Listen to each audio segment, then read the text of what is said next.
My name is Jana Kennedy, and today we have our special guests are the coaches and athletes from DePriest School from Special Olympics Chicago. Welcome. The coaches, the Miss Coaches, Miss Frazen and Miss Madonia, and along with the athletes, Amara Savers and Zion Spicer.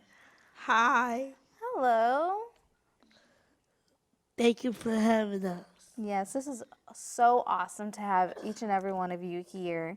Coach Frazen, please tell me how you got started coaching at DePriest and how long have you been coaching? So this is our 5th year here at DePriest for coaching. I actually found out there was one of my students, his mother actually was a teacher at another school, and they were doing Special Olympics at their school, and she asked me why we didn't do it at our school, and I said, oh, we can get on that, we can do that. So I actually talked to the speech therapist at my school. She volunteered for Special Olympics before she came. Wow. So she pointed me in the right direction, and then I talked to my coworkers like Barb Madonia, and we just got the ball rolling, talked to Pam, and here we are. Wow, that's such an amazing story.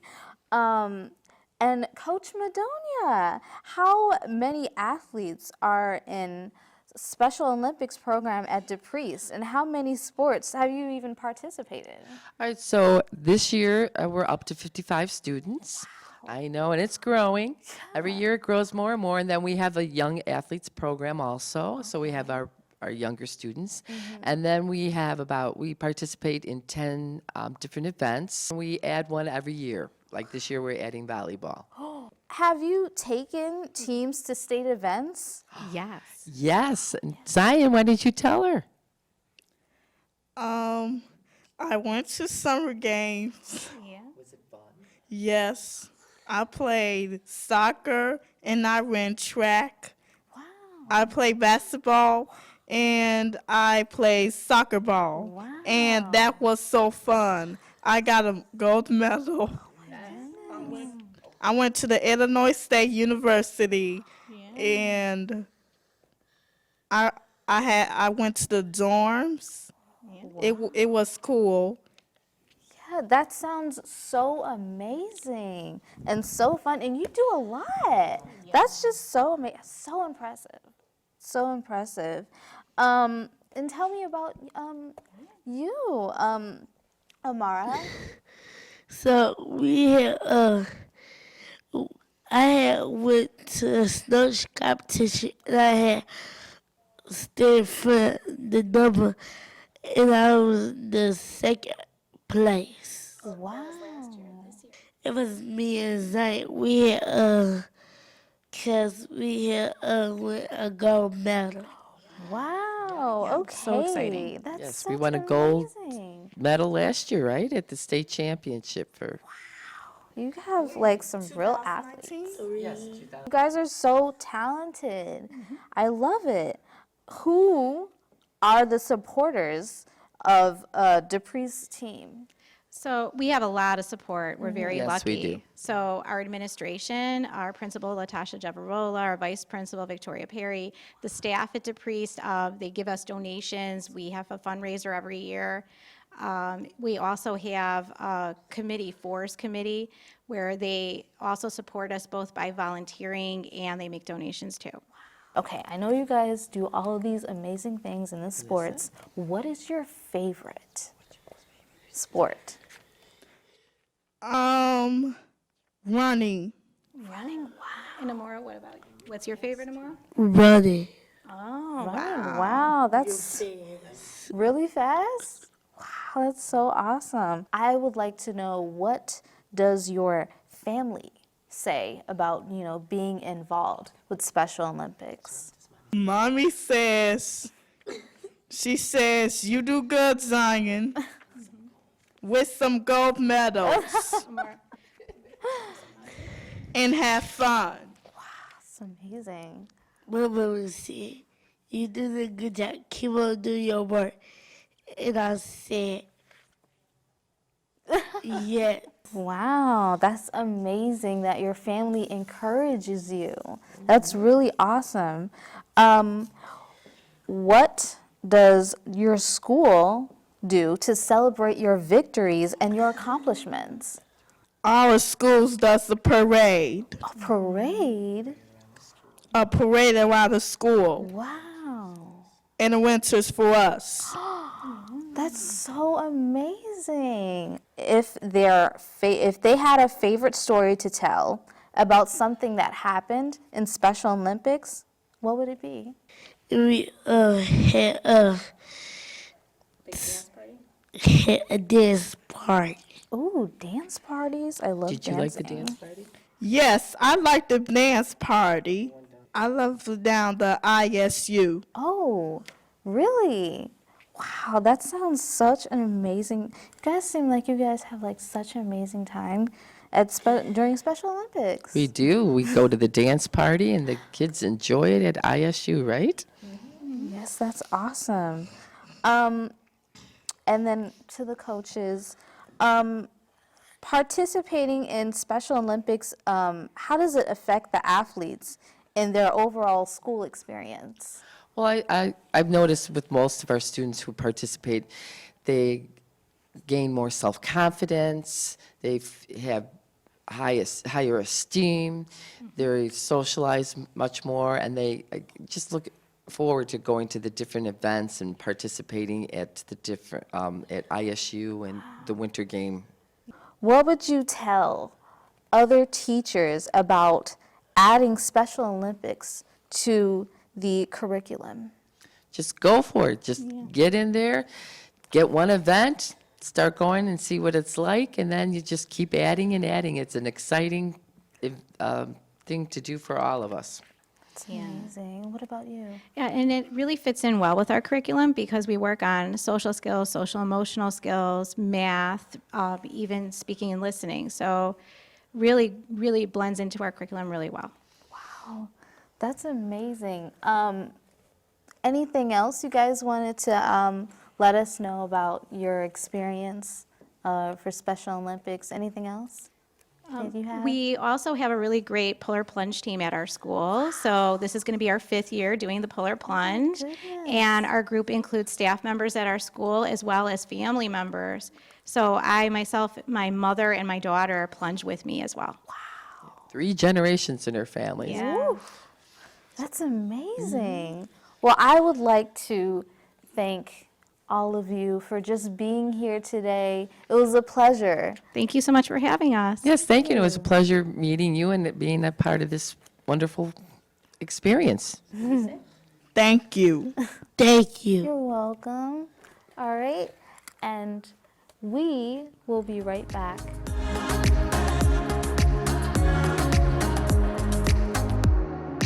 Hello, welcome back to Special Olympics Chicago. My name is William Tang. Today, Mary Slowick from Special Olympics Chicago and Shiver the Polar Bear is going to be talking about Chicago Polar Plunge on March 1st, 2020, the 20th anniversary for the Chicago Polar Plunge. Welcome, Mary. Thank you so much for having us on your show. It is a pleasure to be here to talk about this great winter event. Okay. So, as you mentioned, the 20th annual Chicago Polar Plunge will take place on Sunday, March 1st at North Avenue Beach. We have got close to 4,000 plungers who will go into the chilly waters of Lake Michigan to raise funds for the wonderful Special Olympics athletes. We service more than 7,500 of Chicago's Special Olympics athletes, and the Polar Plunge is our largest fundraiser of the year. And we are absolutely thrilled that we're celebrating the 20th anniversary, and we are very busy in the office trying to put it together. How many people for the buses, like for the Chicago Polar Plunge? Okay, so There are close to, or probably more than 4,000 plungers who participate in the event, and then their families and friends come down to watch them and cheer them on. So we have got a beach full of wonderful supporters of Special Olympics on March 1st. We have nearly 300 teams that have registered to date, and people can go to chicagopolarplunge.org to register or to donate to one of the plungers or teams that are participating. Okay. So how long? So how many? How they jump in the Lake Michigan? We create a little city on North Avenue Beach that's full of tents and fun activities and things for people to do. So once they check in and register and get their information and plunge information, they go to their tents, and then people plunge in waves throughout the morning, and they line up in a corral, and then they go into the water, and they come back and they get a towel, and then they either go back to their tents and dry off and change, and then they go to this great meltdown party that we have in this nice, huge, heated tent where we have all this amazing food and music and fun and face painters, and everybody has a great time. As I mentioned, we've got a number of wonderful plungers and a wonderful number of teams. And Team Tang, which is named after you, Yep. is one of the largest and most successful of the teams. So why don't you tell us a little bit about who's on your team and what you guys do to raise funds?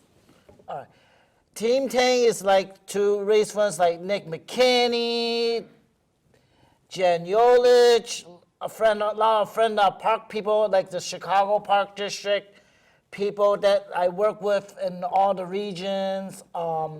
They told me, they said, William, why you want to join the team? I said, all right, I will try it again. I'll try it. And then I said, oh, let me just do it with you guys. So here I am. So I try it. Well, you guys do a wonderful job, and a lot of the people who participate work at the Chicago Park District, and they are our partners on this plunge because the plunge goes to fund the many programs that the Chicago Park District does for the Special Olympics athletes. So there are competitions throughout the years, and the funds raised at the plunge pay for the transportation and the medals and the food and the uniforms and all the travel expenses. So every dime that's raised at the Chicago Polar Plunge stays in the city of Chicago. This year will be our 20th anniversary. Yes. And then we have the biggest polar plunge for our tent. We are so very grateful to all of our teams and their captains, as well as our corporate sponsors who fund the event, because without them, we really couldn't do it, and it certainly would not be as successful. So this year, yes, we have Jackson, PPM, ComEd, People's Gas, many corporate sponsors, and our wonderful teams like Team Tang, Correct. Dave's Divers, Yep. Team Carden, Yep. All who have a personal story to tell as to why they raise funds for this wonderful organization. I would say thank you again for coming to our show today. Thank you, William. Have a nice day. Have a You nice too. time. Thank you for sending the message about the wonderful Polar Plunge on March 1st at North Avenue Beach. You're welcome. ChicagoPolarPlunge.org is where you can go. Okay. Have a nice day.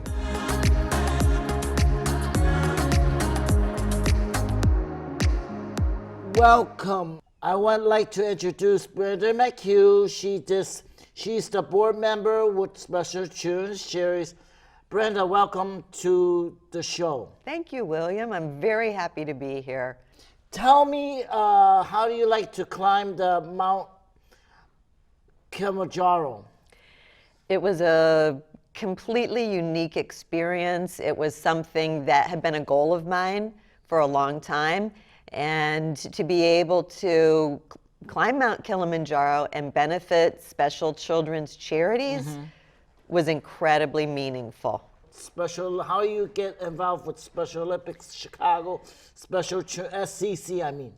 SCC was founded in 1969. And so this year was the 50th anniversary Correct. of the founding of Special Children's Charities. My husband, Jack McHugh, was the founder. He passed away 2 years ago in 2017. So for me to be able to climb Mount Kilimanjaro in honor of the 50th anniversary of Special Children's Charities was extremely meaningful. Okay. So what country is that, the Mount Kilimanjaro? It's located in Tanzania. So we, landed in Tanzania in Arusha, and then we drove about 4 hours to the base of the mountain. Okay. So can you tell me about the grooming? Oh, there wasn't much because when you were climbing, everything, absolutely everything has to be brought with you and has to be removed. It's leave no trace climbing.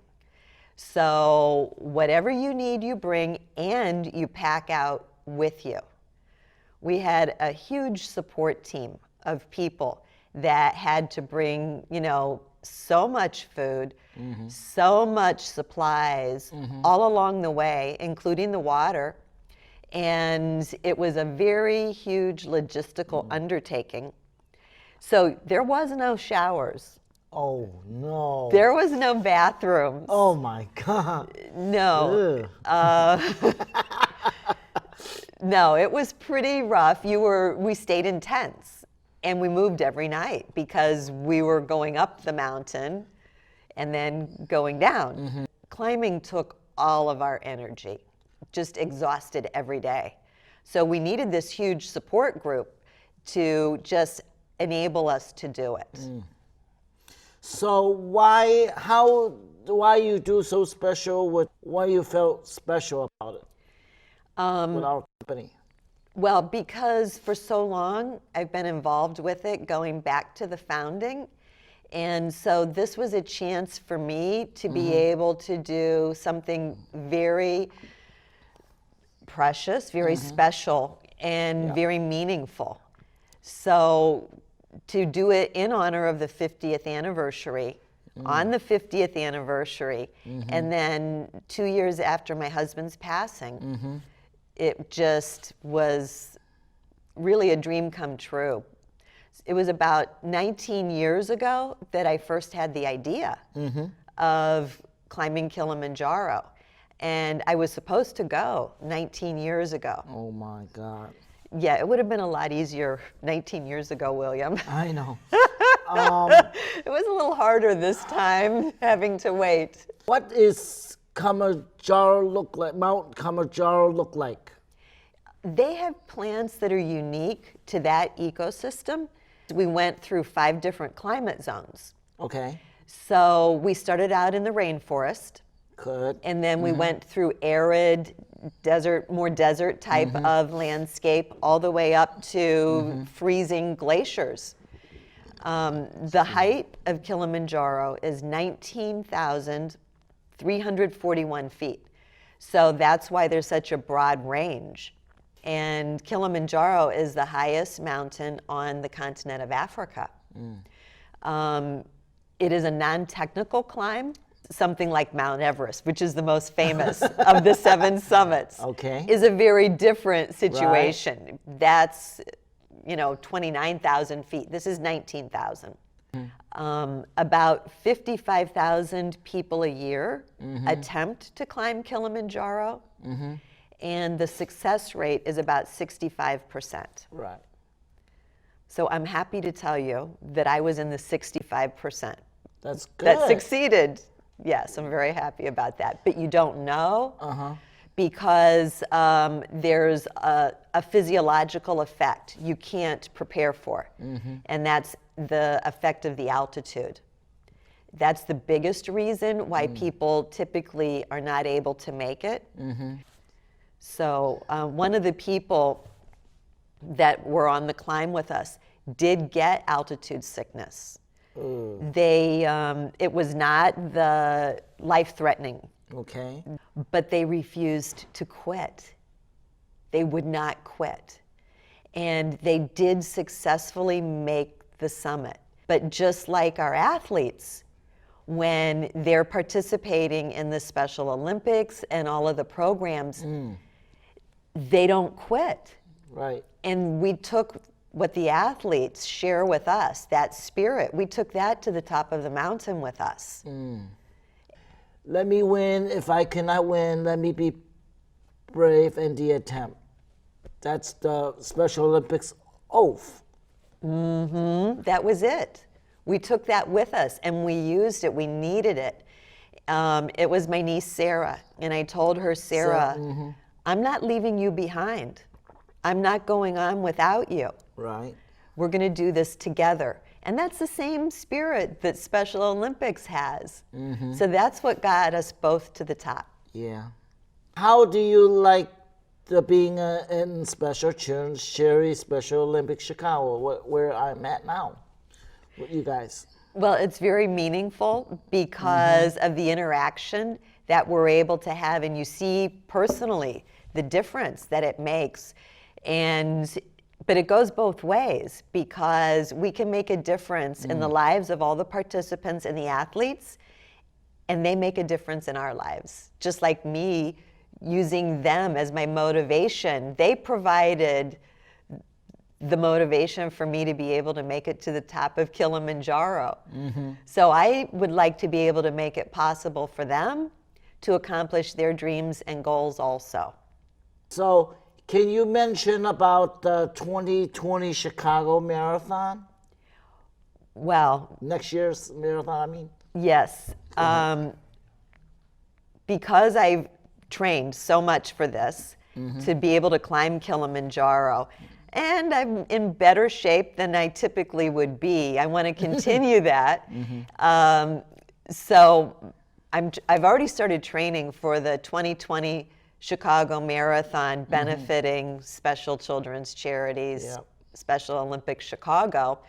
And I've been able to recruit 3 other people who have never participated to run with me in the Chicago Marathon. Yeah. So I'd like to encourage everyone to start early, but participate. Yep. And then I like to do the Chicago Polar Plunge too. That's the best. I go every year. I think that, now they're saying all the health benefits of plunging in cold water. We've been doing that for decades. That's great. So I'm glad everybody's getting on the bandwagon and realizing what a great thing it is. Yeah, I always do with my team every year. That's incredible. That's so inspiring. Yeah. What's your outfit? What costume are you going to wear this year? We don't know yet. We're thinking about it. We're thinking about it. We're having we will look around and see what they're going to do for our company with our team. Which is good. Oh, so exciting! I can't wait to see it. I would like to thank Brenda McHugh to come over today for our show today. I see you next time.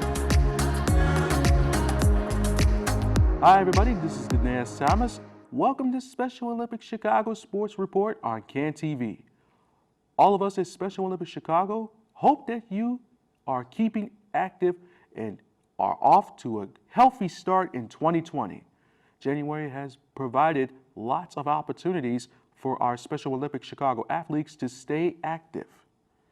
And eager groups of athletes spend 3 days at the Chestnut Mountain trying their best to qualify for the State Special Olympics Winter Games in Galena, Illinois during the first full week in February. If you take a look at our Special Olympics calendar, You will find it hard to be found a day when our athletes are not active in some event somewhere in our great city. Take a look and pick an event near you. Come out and cheer for our amazing athletes and find out what all the fuss is about. If you have never seen a powerlifting event, I suggest you to take a ride to Quest Multi-Sports on Saturday, February 22nd. You will be amazed at the demonstration in strength and endurance by our Special Olympics Chicago athletes. How much can you lift? Since February can be cold, you can plan to see CPS soccer competitions and keep warm while watching. You can catch any of our competitions being held in February. Check out our website for details at sochicago.org. In our contact to SCC about getting a calendar, check out our calendar and come out to see us. You have a great time. We hope you enjoyed visiting us, our guests today. We hope that you will plan on joining us at North Avenue Beach on March 1st for our 20th annual Polar Plunge. I'm DePriest Thomas. Thank you for watching our show today. Our show airs the first and third Saturday of each month on CAN TV in Chicago and can also be found on the CAN TV YouTube station. Check out our website at chicagospecialolympics.org and follow us on Facebook, Twitter, and Instagram. Join us next time on CAN TV Special Olympics Chicago. Have a great day. So long, everybody.